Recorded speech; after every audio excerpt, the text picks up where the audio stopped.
गाव पातळीवर म्हणलं की काही घेऊन देणं नाही. गाव पातळीवर म्हणलं की सामान्याला काही घेणं देणं नाही. आपलं खाणं पिणं करणं, आपलं शेतबाडी धंदा आपला आपण.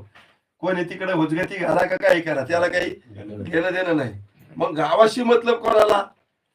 कार्यकर्ते कार्यकर्त्याला. त्याची जर मत भिन्नता असली तर मग बरं, त्याची मत भिन्नता झाली तर सामान्य दुःख नाही होत. त्यांच्यातले त्याच्यात होत. जे कोणी गावात मध्ये विशेष आहेत त्याला दुःख होत. त्याच्यात होत. हा बरं, आता ते विरोधी पार्टी जर जवळ असली तर दुःख होतं का? नसली तरी दुःख होतं. नसली तरी दुःख होत. ध्यानात ठेवा. ते जेव्हा शेतात आणि ते त्या गावाला गेला तरी त्याची आठवण झाली की सुरू होते ती दुःख कोणाला होतं, दुःख होतं. काय ते मतभेद. द्वेत आहे. द्वेत म्हणजे द्वैतामुळे मतभिन्नता होते है ना. मतभिन्नता म्हणजे काय? दोघांचे मत दोन. कशामुळे होते ते? द्वैतामुळे, भेदामुळे होतं ना. मग